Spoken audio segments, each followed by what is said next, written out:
Hello, everyone. Welcome to Stories at Work. I am your host, Deacon Adam Roberts. And I am your co-host, Father Matthew Howell.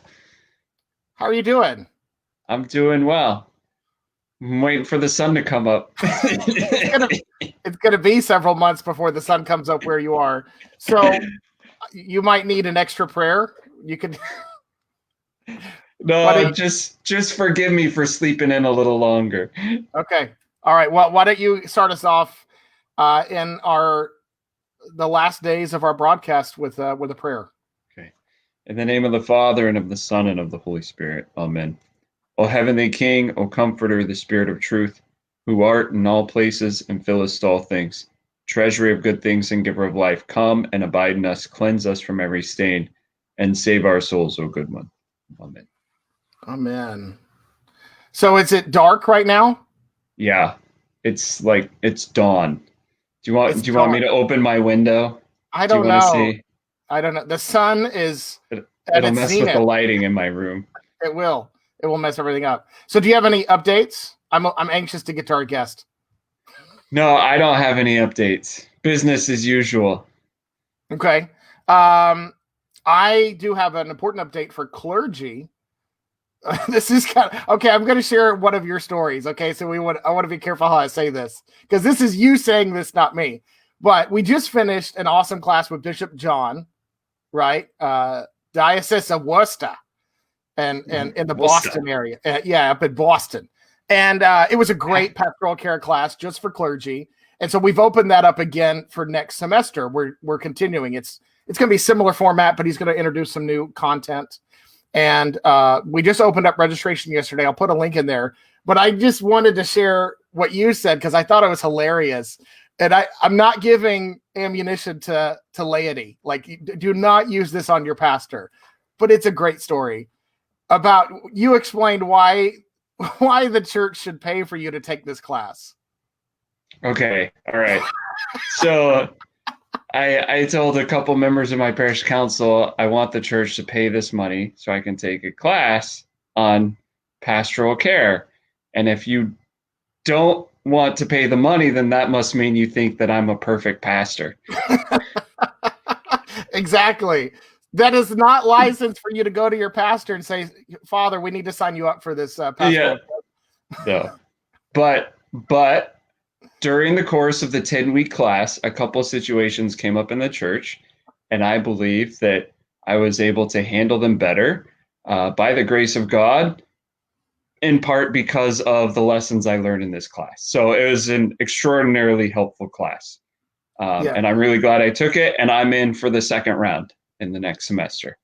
Me too. Yeah, me too. And I would say it's all about, we're lifelong learners in our catechesis and our, there's an ancient idea behind catechesis that it was lifelong. It was not something that happened between when you became a catechumen, right? Like the lifelong learning, the lifelong pursuit of Christ, the lifelong pursuit of holiness, right? And so the same thing is true in pastoral care, is that we can always improve in whatever position God has put us in. We can always be seeking to improve that. Yeah. And so that's the idea behind this class is, we're not shying, if you're a more seasoned caregiver in pastoral work, there's still room for growth. If you're fresh and early, there's maybe a bit more room for growth, but everybody's different. So I'm excited about that class. It was great. It was a great 10 weeks. So why don't you put up a link to that class in the comment section? Yes. Again, it's for clergy only. Yes. And it's offered through the St. Athanasius College, and it's well worth the price of admission. And then I'm ready to get to our guest. I am too.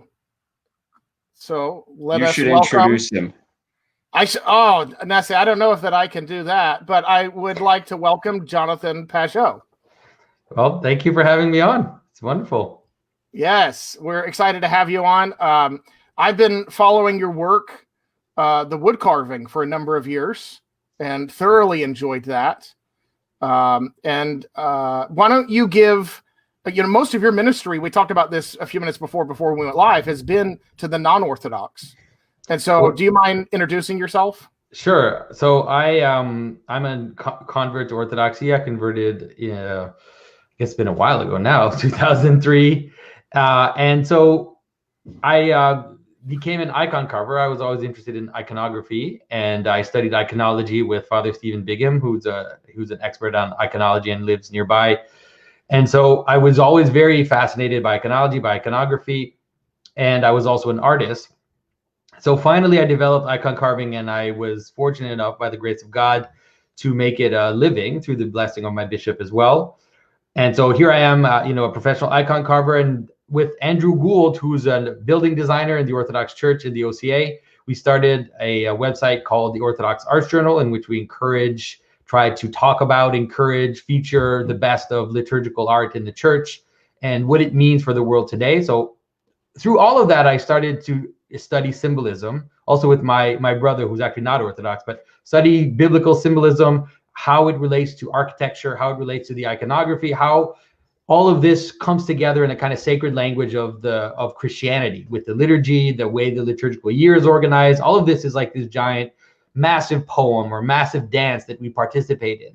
And I became fascinated by the beauty of that, and also by the power that it has to shape our lives and to shape the way we view the world. And a few years ago, I fell in with a scholar. His name is Jordan Peterson. Some of you might have heard of him. We met online before he was famous, and he really liked what I was doing, and we had public conversations together. And then when he became famous, he kind of dragged me along with him a little bit. And so I did some events with him, and I encountered thousands and thousands of atheists. And these atheists were living a kind of deep nihilism, struggling to find meaning in their lives, but not able to feel like they could connect to Christianity, still having this idea that it's superstitious, that, God as a sky daddy, fairy kind of character. And so I was really thrust into this strange position where all of a sudden I found myself talking to atheists. And for years, I'd been kind of developing in my mind this idea that I felt like St. Maximus the Confessor and St. Gregory of Nyssa and Ephraim the Syrian, that there are certain fathers that could deal with the atheistic problem, that they had what it takes to take on this new atheist situation. So here I was with the opportunity now to talk to these people. And so I would say that in the past 4 years, I have seen thousands of atheists become Christian. It's crazy. It's wild. And I would say a rather surprising amount of them are becoming Orthodox or kind of traditional Catholic types. And so it's just been a very strange situation. So I just kind of go a day by day by the grace of God, hoping that I won't say something really stupid that will get me in trouble. But that's what I do. I talk about the scripture, how it relates to the liturgy, to iconography, but also how the patterns we find in scripture and the patterns that Christianity gives us can be used to interpret anything, movies, video games. It's just the pattern of reality. If we believe God created the world, then the divine logos is the pattern of all things. And we can find sparks of it, hints of it in anything, if we have the right attitude and the right lens to look at it. So that's basically been my approach for the past 4 years, I would say. I've been doing that. You mentioned Jordan Peterson. Anybody who was following Jordan Peterson was Orthodox probably noticed the two of you started appearing together, which was very exciting. One of the things I loved about that he did, and I'm sure you identify with, and I'm wondering if part of why he brought you along is the stories that we have in our history, whether inside the Bible or saints' lives. These stories are so rich. And we need to do a better job of telling the stories. That's all he really started doing in the beginning, was just telling these great stories. Yeah, and helping people see the value of storytelling. And I think it's also something like the inevitability of storytelling. And that's one of the things that I harp on quite a bit, is that the materialist person, thinks that stories are secondary, that images are secondary, that this symbolic language is secondary or superstitious. But even modern cognitive science and let's say the most contemporary science is showing us that these are inevitable, that reality doesn't lay itself out without these patterns that we find, in these ancient stories. And so trying to illumine them again for the world today is something which is very valuable and fills people with meaning.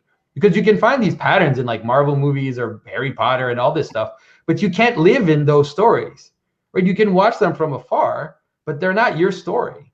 But the story of Christ and the apostles and the saints, that's our story. We can live in that story. We can celebrate it. We can come together and find communion in that story. You can't commune in Marvel comics. Like, you can cosplay and go to events, but it's always really superficial and right on the edge of falling into deep nihilism. So I'm trying to help people also to understand that the Christian story is our story, and it's the one we need to dive into and participate in. I like how in your videos you use Orthodox language like communion when talking about things like the Marvel cosplay, that people do, and you talk about how they're seeking communion, but they aren't going to find it there. We're going to find like a very fragmentary version of it. Exactly. Yeah. So I like how you use Orthodox language appropriately, but powerfully in that context to show that people are searching for something deeper, but that you typically come back to something about the church or a higher form of art or a higher form of communion and love that they need to find. Yeah, and that's the thing too, that for people who have seen religion as this thing you do on the side, right? We have, especially in a kind of materialist world and a kind of secular world, whereas as we have such resource in the Orthodox faith because we've kept alive the more metaphysical versions, let's say, of Christianity. And so we can help people understand it. No, this is the pattern of reality. It's like the architecture of a church isn't just this freak thing that exists in your city. It's actually showing you how your city can even exist, because for your city to exist, you need this heaven and this earth, and you need the pattern and the potentiality to kind of join together in the center. And so it's like this whole thing that we do is making you participate in reality in a deeper way. It's not a weird alien thing that you do to make you feel good, although it does do that. It makes you feel good, but that's not the point, right? It's not the point. And what I enjoyed in one of your videos, I watched Spider-Man Into the Spider-Verse, and it's an unusual. And you mentioned, and I had noticed this, but I didn't think about it. How it was an unusual moment in a storybook to see the handing off the baton. How he Miles Morales gets to join the world of the Spider, which is what instead of just cosplay, like he actually went and bought the costume, like in the story. But what I appreciate about what you're telling us, and that I want my children to know, and that I'm always trying to figure out, is all of that we're trying to attempt to enter into with Harry Potter or superheroes or comic books. And we've talked a lot about comics this year. I don't know if you know that, Jonathan. We talked about Black Panther. And we had a guest, Father Turbo Qualls, talking about comic books being the closest thing to American mythology that we have. Our pursuit of justice versus revenge, right? And how that separates the hero from the villain. Yeah. But I'm thankful that we get to turn that inwards, and it's not cosplay with the saints. Exactly. With Christ. Yeah. It's like whatever you get from Marvel Comics, you get 1,000 times from the deep stories that inhabit us, like the stories in Scripture and how they continue in the story of the church and the story of the saints, because these are, I joked in one of my articles and videos that I made where, you can't point to the place where Captain America picked up, Thor's hammer and Avengers Endgame, but you can go to the church, where this saint was martyred, and you can go to the relics, of that saint, and it becomes a connection that you can participate in, and you can actually pray to that saint and ask that saint to pray for you. And there's this real communion. Like, you can't ask Captain America to pray for you. Like, that doesn't work. You can get like some little encouragement for Captain America, but it's not an actual relationship of love between people. That there's a whole world of difference between the two. We've had a guest on this show, Father Michael Alexa, who talked about the real presence of Saint Herman of Alaska on Spruce Island. and the impact that it has on people when they step off the boat and onto Monk's Lagoon, the beach of Monk's Lagoon, and they can tangibly sense the holiness that's left there by Saint Herman's struggles for 40 years. Yeah, I believe it. That's amazing. Yeah, and that's a huge difference between the Harry Potter world and the church. Yeah.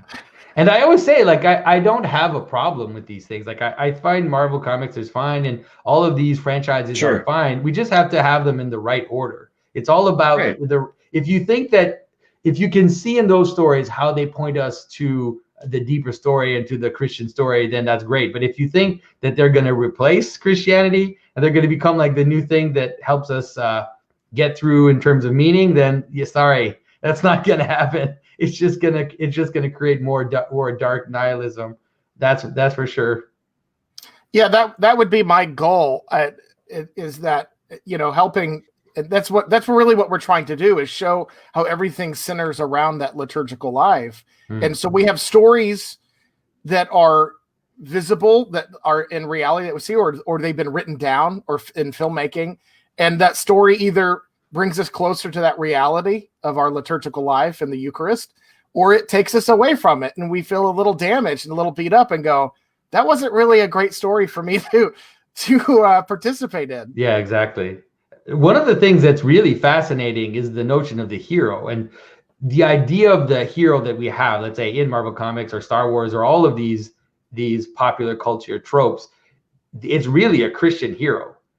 It really is a Christian hero, and it's so much that the story of Christ and the idea of the hero who is willing to sacrifice himself for others is so ingrained in our culture that we think that it was there all along. But you can't find that in Greek myth. You can't find it in ancient Northern stories. The heroes fought for their glory. They didn't fight to help other people. Like, if they helped other people, that was accidental to get them acquiring glory. But they weren't there to help the weak and to fight for the weak. That you find really truly in the story of Christ.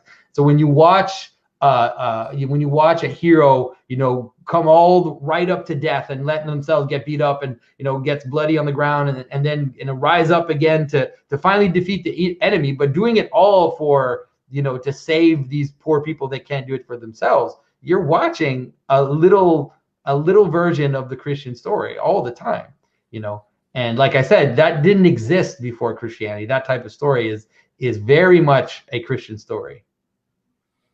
Yeah, I would say so, absolutely. Because if we go back to, we've already mentioned Captain America a couple of times, we're envisioning the perfect judge, the perfect judgment, right? Like a merciful, super powerful being that's watching out for the little guy. Yeah, exactly. And Hercules was not watching out for any little guy. No, he definitely wasn't. You know, we're talking about all these stories, and you know, I had some information come to me recently that you may have heard of this, and I don't know if you have, but you know, still storytelling still heavily enters our society through books, through writing. You know, even though we all love movies and we're a movie society, they still, most of them originate from a book, right, written down. And the publishing company is changing its rules.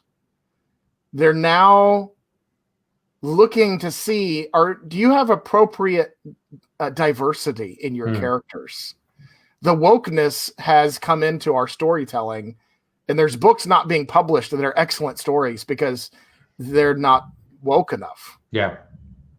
This is one of the things we're going to see as Christianity, let's say, is eclipsed in the public sphere. We're going to see it be replaced by other things. And this is what people don't totally realize, is that you can't get rid of the origin of what makes your world your world. You can't get rid of it and think it's not going to have effects on how it plays out. You know, we saw that in communism. I mean, it played out the way it played out because you got rid of the root and then you tried to replace it with something else and it just kind of fell apart. And we're seeing this thing happen with woke culture. And it's disturbing because we're seeing it happen and we're seeing people get canceled and we're seeing people get tossed left and right. But as it's happening, we're actually watching it self-devour at the same time. And so you can see internecine conflict within woke culture where they're already, it's not even, they haven't even totally won the culture war, and they're already kind of like ripping each other apart. And so I don't see it. It's going to last for a little while, but it can't give us any stability, because the manner in which priority is attributed in this culture is like a weird fight of, it's like a weird fight of the gods, but to be able to show which one is most persecuted. So it's a fight to prove which one is the most marginalized and which one is the most persecuted. And so it's like an upside down hierarchy where whoever is the most persecuted, whoever is the most marginalized is on top and has most voice. But that doesn't work. It's going to be bloody. It's going to be bloody even within their own circles, and it's already happening. Yes, it's already started happening. There was a movie that came out that I haven't seen about Nina Simone, and Zoe Saldana plays Nina, and then she gets canceled because she doesn't have the same ethnic background. And so it's like she's not qualified, and it's disrespectful now for someone of Zoe's ethnic heritage. If it doesn't exactly match the person she's portraying, she can't do that. And so we see the beginning of the spiral there of canceling, that we've really come to an interesting place with and transgenderism is a heavy part of this wokeness, right? And Ellen Page, who was in really hit the scene strong with movies, with a movie named Juno about teenage pregnancy. And it was an excellent film. And I really encourage people to watch it, because it really was an eye-opener at the time for a lot of teenagers and a lot of young adults about the struggle of what this looks like and making that decision, and how do they get to that point. And so we fast forward to yesterday, and Ellen Page comes out as Elliot, a transgender, and everyone applauds her, the bravery that she has, and the network is going to change her name in the credits to Elliot to honor her, but she's playing a woman in the Umbrella Academy. So I'm wondering, are they going to switch the gender of the character because she's not allowed to play someone in another category? But the thing is that it's an oppression Olympics, so it only goes one way. It doesn't go both ways. And so the most marginalized, it has access to all the roles. It doesn't go both ways, and that's the scary thing about it. And so it's not just that you're not allowed to play something that you're not, is you're not allowed to do it if it's perceived that you're doing it from a position of power. And so if you can prove that you're the most marginalized, then if you're like a transgender, physically disabled, from an ethnic minority, then you can play George Washington. That's totally fine, right? But the problem goes only one direction. It's only one direction. It's like it's an interesting caricature of Christianity's desire to care and to love for those that are marginalized. But it's a kind of weird upside down version of that, where it's not that we need to care, and it's the revolutionary thinking taken to its end, where it's not that the rich need to take care of the poor. It's not that those that have power need to care and to take and to look out for those that are marginalized. It's that those that are marginalized need to rise up and take power from those that are above. And so you need to prove that you're the most marginalized so that you have the most power in the revolution, where you are then allowed to rise higher in this upside down hierarchy because you are the most marginalized.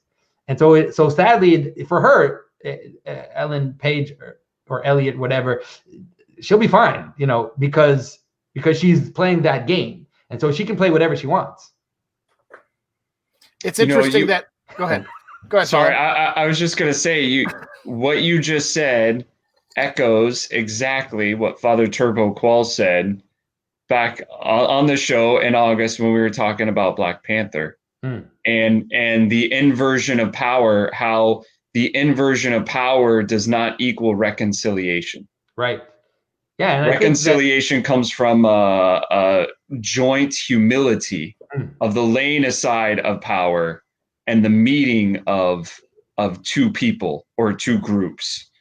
Yeah, and I think what Father Turbo and the Brotherhood is doing is wonderful. Like the work that they're doing is the real work that needs to be done, and it's a powerful testimony to what Orthodox Christianity can offer the world right now. Like I have to say that Father Moses, also like the testimony of Father Moses, has been just, to me, very touching and very powerful. And also the position that Father Moses Mary takes when he's speaking to people. He's like, I'm going to tell you some hard stuff, but he does it in a manner that is so meek. He has such a meek attitude and such kindness and such love in his heart that he doesn't do it to put people in their place and to tell them how bad it was. But it's like, I'm going to show you some hard stuff. And now after that, we need to see how Christ can help us reconcile in these difficult things that are real, that people did to each other. This is not made up stuff. And so I really thank God for the Brotherhood and what they're doing. To go back on what you said about being marginalized and the power juxtaposition, it was really a wake-up call and a surprise move that we can look back on Black Panther and what you were talking about with Elliot Page and all sorts of, but basically the villain in Black Panther became the villain became the dragon he was trying to slay. Right? The Black Panther story, this is the thing about these strange woke stories, is that there's something in reality which is inevitable. So what's going to happen in a lot of these stories is they're going to flip upside down, then they're going to flip back up. The story of Black Panther is one of the most traditional stories of death and return of the king, Lord of the Rings style, that you've ever seen. It's like there's a king of a kingdom, and he gets attacked by someone who's resentful and has been marginalized. And although you sympathize for the villain, you understand that at the end the king has to come back and retake his throne. And it's like, did they just tell that story? Like, no one's allowed to tell that story. Why are they telling that story? And so there's something so natural about these stories that they're going to pop up in this weird. This story was okay because it was done in the guise of an African story, and through the vision of African Americans. It was okay to tell it, but we can take that story as well and say, this is it. This is the story. Like, this is the story of Aragon. This is the story, of so many stories have this trope. It's like it's a very powerful. I made a video about Black Panther, by the way, where I talk about this kind of this Return of the King motif, which you find in the story. It's a powerful. I really enjoyed Black Panther. I thought it was great in terms of storytelling. Mm-hmm. Yeah, I actually, to continue, because I don't know how long you have. I could probably talk about this for several hours, so I don't. I want to keep things moving along. It's up to you. I usually put aside about an hour for any meeting, so yeah, so I do. it's up to you. But what I'm curious about is, and this is new for me, and Father Matthew and I have been talking about this a lot off the air, but I'm a new filmmaker, and the art of storytelling in whatever work I'm doing, and I'm very curious, and I have been from early on, the art of your wood carving and how that, and the storytelling that goes into that, because it's just fascinating to watch, but I'm even more curious about what's going on inside of you. You mean what, when I'm carving an icon? Yes. I mean, I really fell in love. I fell in love with the language of iconography. I would say that if one thing converted me to Orthodoxy was the language of iconology. That is not just the specific icons, but how the icons spoke amongst each other. I keep saying, how you're excited when you follow, let's say, Marvel Comics, and there's like a crossover, and then you understand how these characters are related to each other. Well, church art is all about that. Like, it's all these icons speaking to each other and tropes of icons finding themselves in other icons. And then you have the icon of the Last Judgment, which is, it was like the Avengers Endgame version of icons, where every single icon is packed into one icon, and so I really fell in love with the language of iconography. And so for me, to have the opportunity as someone who was not born in the Orthodox Church, to participate and to have a role in making these images and forming these saints. And I made an icon of St. Ambrose that I had never made an icon of St. Ambrose before. And so to have the chance to dive into the story of this person's image and to see how their image developed and relate to the saint and to learn their story, it's a way, it's my biggest in terms of Orthodox participation, because I live in Quebec and French speaking Canada. Our parishes here are struggling. We're always struggling in terms of number of people, having a priest. So it's hard to have a kind of, it's there, but it's very difficult. Whereas iconography has been like the way that I feel like I can really dive into the language of the church. So I feel always grateful when I'm carving. I have this kind of not always. If I just had a fight with my kids or whatever, like obviously we have our dark moments, but I would say in general, I really have this kind of gratitude that I'm allowed to, and let's say I have like a bucket list of things that I like to make. It's like, if I can make at least one bishop's crozier, if I can make at least one altar, if I can make one reliquary. And so I have like a list. I'm almost finished my list. I don't know what's going to happen when I'm done, but I have it's almost like I'm collecting things that I'm allowed to make for the church. And I'm like, yes, I was allowed to make this for the church. And so there's this, to me, there's just like this joy of participation in a language that has been there for thousands of years. And it's like, lucky me, I have access to that. I get to make things, like I get to make images that aren't just going to go up on someone's wall to decorate. But, like I'll tell you the story. The thing that really cinched it for me was the very first thing I made as a commission. So my bishop, when I lived in Africa for several years, and when I came back, I had started to carve icons. So I met with him, and I was going to enter back into my parish where I was before, and I told him about my icon carving. I showed him a few images. He said, "Yeah, that's really nice. Would you be willing to make a cross for me, like a bishop's cross?" And I said, "Sure, I'll do that." So I spent days making it. I was still not super proficient at it, so I spent days making it and kind of slaving on this little thing. And I would send pictures to a Serbian carver that I knew, and he would criticize it. And so I was really into the process of making it. And finally I finish it and I wrap it up, and I went to church on a Sunday where I knew the bishop was going to be there. And I give him the icon, and I'm just there, and he opens up the icon. Right? He opens up this little cross it was the Panagia. It wasn't a cross. It was an image of the Mother of God. And so he opens it up, and then when he sees it, he looks at it like this, and he crosses himself. And I was floored. And it's like all of a sudden I realized what I had just done. Like I had actually made, through this little part that I played in making an image of the Mother of God. And now this image of the Mother of God is going to enter into the spiritual life of my bishop. And so the thought that came to me right away is that it's like Picasso is lucky because people pay millions and millions of dollars for his images and go to museums to see them. But Picasso doesn't have anybody kissing his images and bowing down. And the only way that I can get that is to abandon the credit that goes to me. Like if I abandon the credit that goes to me, then I get to participate in a true image that goes into the life of people and becomes like an active part of their prayer life, of their communal life and everything. And I was like, who could want anything more than this? Like, this is amazing. I have the chance to do this. Like, I have the chance to participate in this. To me, it's like it still floors me when I think about it, that I have that God has given me the right and the chance to participate in this. So that's my little thing about icon carving. Father Matthew, did you have a question? I thought you did. Well, what you said about The Last Judgment and Avengers Endgame, like, I feel like you just challenged me to spin a homily right before Lent.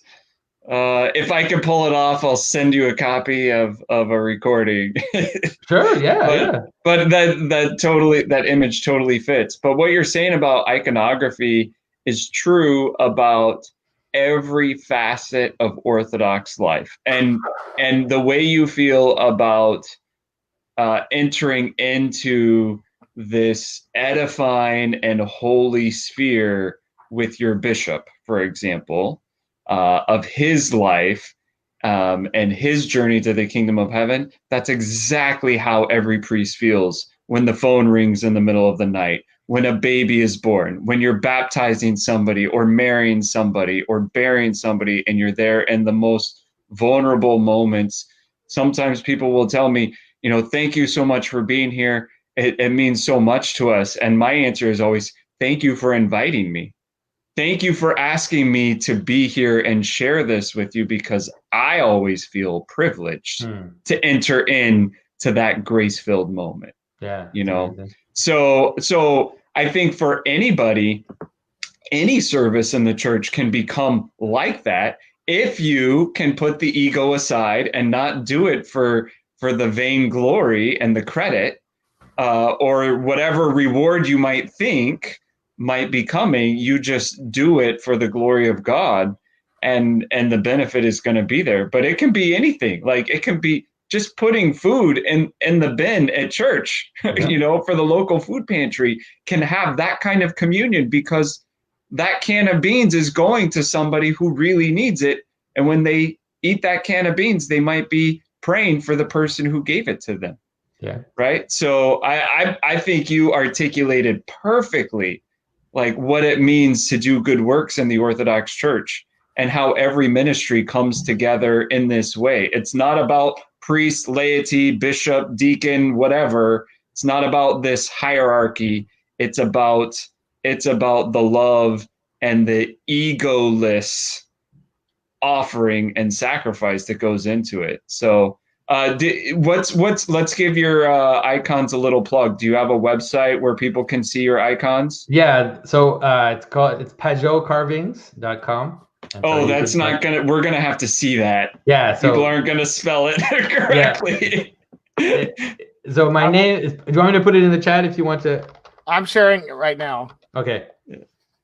And so, yeah, and then I usually, most of the stuff that I do, I put out on social media. I'm on Facebook and Instagram and Twitter, and then I post carvings as I'm working on them and when they're finished and stuff. People seem to like to see the process and to get a sense of the icon in midstream. So I tend to put up things. But I have to say, though, that right now my waiting list is like 2 years. And so if you're going to commission something, just get ready for, I'm working on getting that shortened. Yeah, I hired an assistant recently, and so I'm trying to shorten that time. But it's still one of my challenges, let's say. Yeah, these are exquisite. Yeah, well, thank you, thank you. It's good to be wanted. It's good to be. It's good to have a better for list. Sure. It's some kind of like it makes you feel like, okay, I am doing something that's useful. Because if it was the opposite, then maybe I'd be wondering whether I should be doing something else. Is that Jesus walking on the water? Yeah. So yeah, Christ. That's the detail in that is amazing. Yeah, it's a pretty big image. This one, it's like 4 by 5 feet about. It's in an OCA church in Florida. So do you do panels that say might go on the front of an altar table? I can do pretty much anything that would be in the material that I'm using. So I work in stone and in wood, and I work also with like, this is a small one. This is a 3 by 4 inch icon. I also make miniatures. Where did you learn how to do this? So I learned the iconology. Like I said, I studied with Father Stephen Bigham, who's an icon expert here in Quebec. And then the actual icon carving, it's a pretty new renewal. Like, the renewal of icon carving is newer than even the icon painting. And so it's hard to find people. So what I did is I kind of learned to carve on my own, but then I was fortunate enough to be able to connect with carvers kind of internationally. So Aidan Hart in England, and then a Serbian carver named George Bilak. So I would send them pictures of what I was doing, and then they would criticize my work and tell me where I'm off.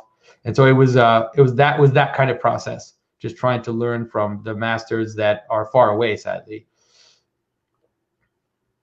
Wow, that's really beautiful. Okay, I apologize. I'm going to warn you, Jonathan. I'm really good at asking the questions I shouldn't ask, but I can't help it. I'm curious. Have you met any resistance that the icon carving? Yes, in the sense of that it's not a flat image. Like, yeah, there are some extremists that would say, or purists, that would say we can only, you know what I'm asking. Yes, exactly. No, there definitely is. The funniest one that ever happened to me was a student of mine, because I give trainings as well, icon carving trainings, where a student went to her priest and said, "Oh, I'd like to take this icon carving class. And the priest said, icon carving, what are you doing? That's not Orthodox. You should learn to do stained glass. Which to me was just the funniest thing ever. I just love that story. And so I would say that there were, especially in Russia, there were definitely some issues in terms of icon carving. Were some moments where carved icons were destroyed, burned, ripped out of churches. But I would say that it has always been a tradition of the church. You could call it a secondary tradition. And so the first images we have carved of images of anything that we have are carved. And they are from the West, but right after the end of iconoclasm, the first images we have after iconoclasm from the Byzantine Empire are ivories, are carved ivories. And so they're magnificent ivories from the time of Emperor Romanos that are just astounding. And so right away after iconoclasm, you can see that icon carving was part of the tradition, and it continued to be part of the tradition. When the conflict between East and West started to grow, then some people did want to frame that as, we Orthodox, we don't have sculpture, and then the West has sculpture, we have paintings. But nonetheless, it just persisted. And so if you look on Mount Athos, you won't find monumental carvings, but you'll find miniature carvings all through the history. You'll have altar crosses, you'll have bishops, priest crosses that are carved, and that never goes away. And so it's always there. And then if you look at the tradition of the Riza, for example, then as soon as icon carving becomes less prominent in the Orthodox Church, then the Riza or the oklad, the icon covering that is embossed appears. And there's the whole aesthetic of icon carving coming back in a different form. And so it just always is there. And you could say that the final let's say the final nail in the coffin of the argument against icon carving comes from Saint Nicodemus of the Holy Mountain, where he wrote the rudder. He wrote a text where he tries to synthesize all of the different canons of the Orthodox Church and everything. And he addresses the question of whether or not, and he says that Orthodox should not have statues, but that relief icons are fine because they don't fill up the space. And his argumentation is strange, but nonetheless, he who was pretty intense says that icon carving is totally fine as a tradition. But I would be wary of any church that would try to replace the central place of painting with carvings. I do think that it needs to be a marginal art and a secondary art that has its role, but I do believe that painted icons must have a central role, also because of color, and let's say the color aspect of the icon is important as well. So that's how, but I don't think there's any real clout behind that argument. It's very reactionary. It's interesting that you mentioned Russia because, and I don't have the link with me, there are still some miracle working statues in Russia. Yeah, in Russia, they really still have some, even though it was prescribed and it was they kept trying to prescribe it. They still had it. There are some saints that are represented almost only as statues, and they have processions that actually look like, processions that you would see in Spain or something, or in Italy, where they carry the statues around, on these poles. And so, I just think that it's mostly a question of centrality and marginality. There are some traditions that are more in the middle of the church and some traditions that are more on the edges, and that's totally fine. It's okay to see it that way. We don't have to be radical about it. Well, there's some miracle working statues in Greece, by the way. Oh, really? Oh yeah. There's a giant statue of Saint George that is miracle working, that has a magnet. It's it attracts things. It's actually kind of magnetic, the statue. It's just orthodoxy is a messy thing, right? There's a lot of stuff that and so there's a few all over the place. I can send you a link at some point if you're interested. Well, in orthodoxy, there's always a predominance of something, but never an absolute in terms of our liturgical art. And I mean, Deacon Adam and I are Antiochian, and it makes the most like it's most apparent in our choirs, where Byzantine music is sung during Vespers and Orthros, and then the choir shows up for liturgy, and there's a lot of Russian music being sung in our churches, right? But Byzantine music predominates our services, but it's not the entirety of our services in most of our parishes, right? Yeah. And I think it's the same for the style of icon painting. People always tell me, like, what's the right style? What's the right style?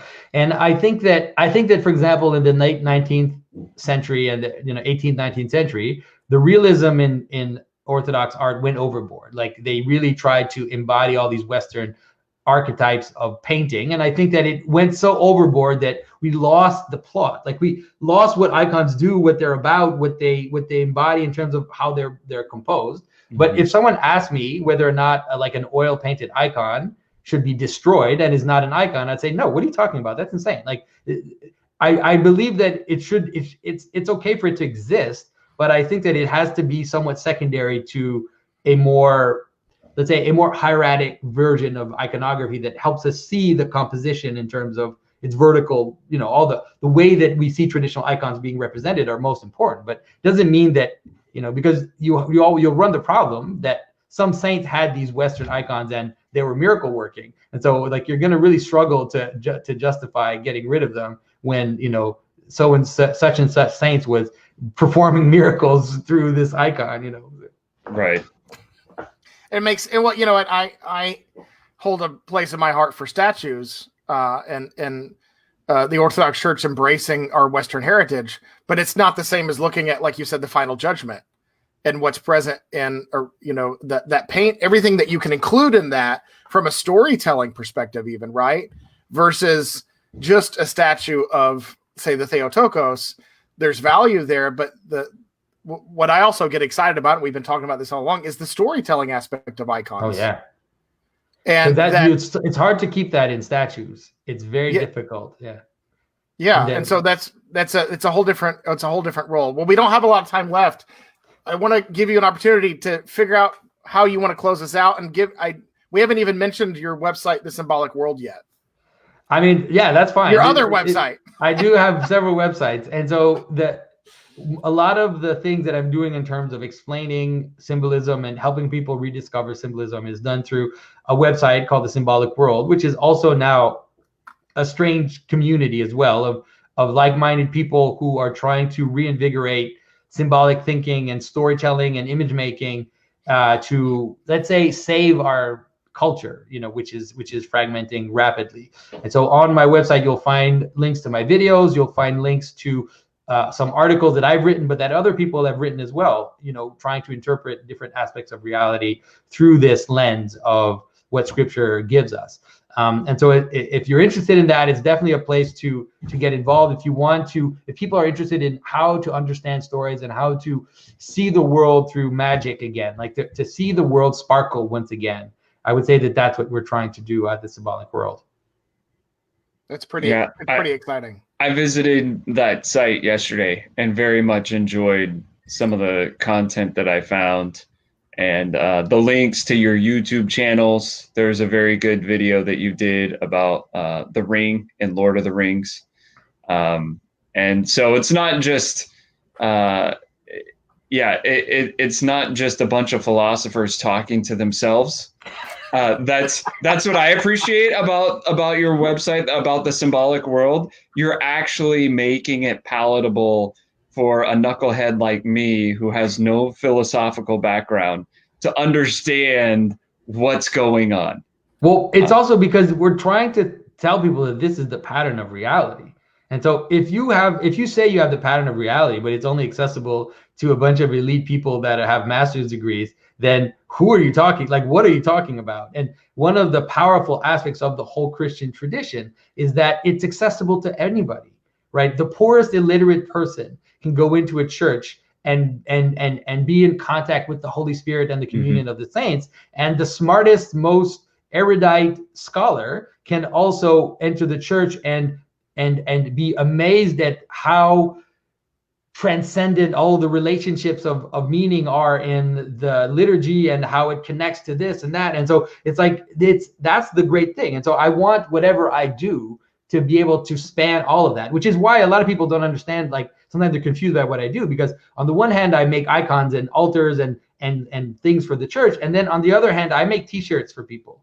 Like I try to find images within the tradition that could be worn on the street and people could wear, you know, in school. And so it's like, because I think that our tradition, I think that this pattern spans the whole gamut. It fills the world if you are able to have things in the right place. And then I tell people, don't wear my t-shirts to church, please. Don't do that. Like, please don't wear my t-shirts to church. I've seen several t-shirts going around social media right now. And I see St. George?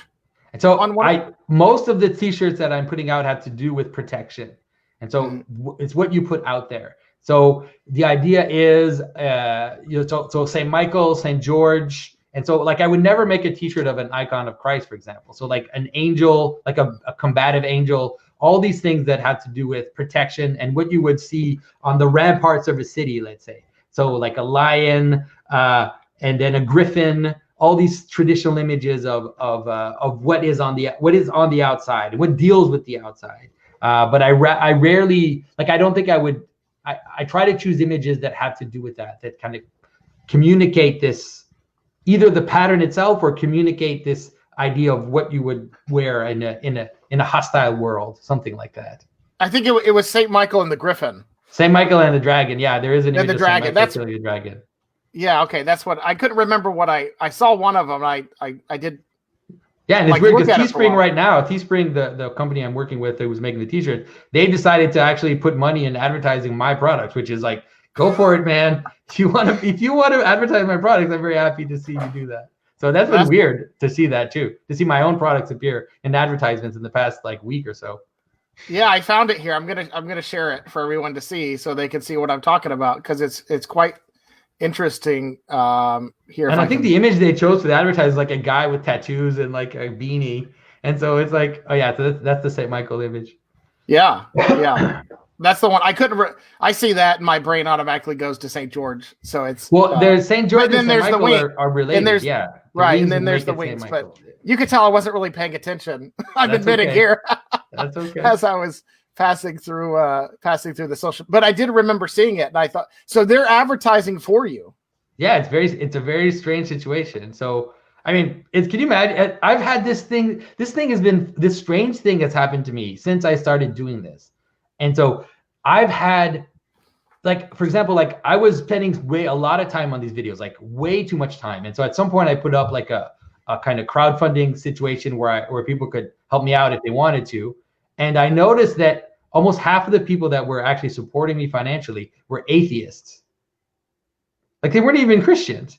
And it's the same with this thing. It's like all of a sudden now Teespring, who obviously is not a Christian company, they're like, oh, we'll advertise your products. We'll try to sell them. I'm like, okay, yeah, go for it. Like, it's fine with me. You're putting that out there in the world for people to see. So anyway, it's a strange situation. And is this a design you did?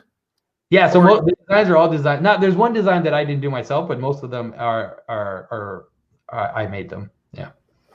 Father Matthew, your situation reminds me of St. John of Damascus defending the icons while being protected by the Muslims. Exactly. Yeah, something like that. That's true. That's really true. And writing against Islam while being protected by the Caliph. You know, like. Yeah, that's what it feels like. So thank God for that grace. Hopefully, God will continue to protect me in this strange sphere of post-secular atheists.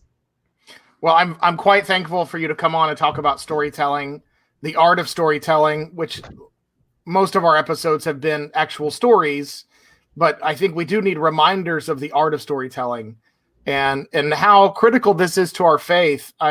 I see God as the greatest storyteller, and how much we can bring his presence to others in our own improvement of our own storytelling, either through understanding our story, sharing God's story.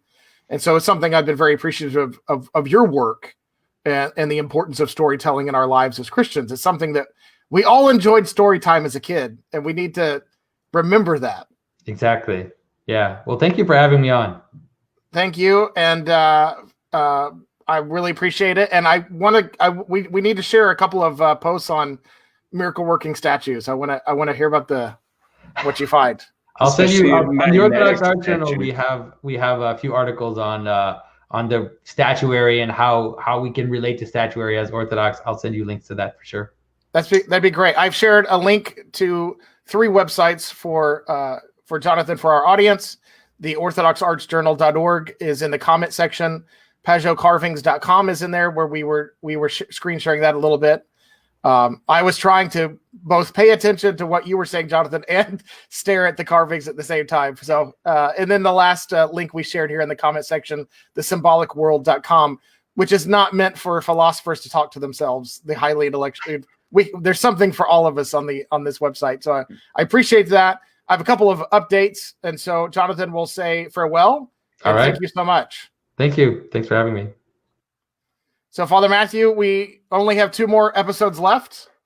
Yeah, for our fan Kenny, and for anybody else who happens to still be watching this episode, we have 2 episodes left. Next week we have the great Antiochian storyteller back with us, Father Joseph Honeycutt, and he's going to join me. You will be on assignment, so Father Honeycutt will join me to talk about tell stories about Father Gordon Walker and his impact on evangelism. And then I don't know, are you going to drop any secrets, any hints about our grand finale in 2 weeks? Absolutely not. Okay. It's going to be a grand finale. We've got big plans. I do have big plans. I'm working on stuff. And I'm rather excited about the way it's going to play out, and so I just figured we'd go for it. It's our final show. Yeah. So I've been co-hosting this show only since February, but you've been doing this show since January of 2019. Yes. Which at this point feels like 5 years ago. I did it for a whole year in 2019, and then I've done 2 or 3 years this year. Yes. Yeah, that's right. And I signed up for a 3-year commitment, and that's why we're finishing in December, because I started in February. That's right. So so thank you to everyone who's been following along all of our stories. And like I said, we've put a lot of effort into our last 3 shows, hopefully to bring you some special content. Yeah, and actually what we would like is if anybody has any favorite stories that they'd like to share, or anything that they've learned along the way in watching any of our broadcasts, we'd love for you to share it with us in the comments section. And especially for the last show on December 17th, it's not going to be a free-for-all, but compared to what people are used to, it's going to be like a free-for-all. But, we'll have lots of guests and comments and whatever, so it'll be a more interactive show. So people can gear up and share their favorite memories with us, which means like Kenny's going to be like, hey, I liked when I came on the show. And that's going to be like the entirety of our fan interaction. I think it's going to be a lot of fun. I'm pretty excited. I will tell people that Father Matthew and I off the air have been putting some effort into our grand finale, our Jubilee. Yes. Some effort into our Jubilee, more effort than we put into some other episodes. Yes. But I really enjoyed today's episode. And yesterday I watched Jonathan Pajot's video on the symbolism of Mario and Donkey Kong. It was fantastic. Really? I loved it. It was absolutely great. So I recommend it. There's so many points of entry into the symbolic world that he gives people access to. So I hope people will check it out. I think it's very edifying. See, I can't, what's funny is that in the symbolic world, I can't even tell you how many times something was mentioned during this episode that made me think of pizza. I have no idea what you'd be talking about. So that's why I would give you an example of, I just give the closing tangent is, you say Mario, I think he's Italian, and I think pizza. And then, so another example from the storytelling, and this is why our audience doesn't understand how much I have to work on focusing because of pizza. there Jonathan tells the story about the miracle working of a statue of St. George, and that there's like a magnet in it, and it attracts things to it. I'm like, I think I have a pizza magnet in me. I think so. These are just all the different ways that one day I will have a podcast on pizza, but it might not be today. But at some point, I'm going to do that. So yeah, wow, that's and this is why, for anybody who's still watching, this is why we are retiring from the show before we get canceled. that's right. So thank you, everyone, and Father Matthew will be back next week with some great storytelling. God bless.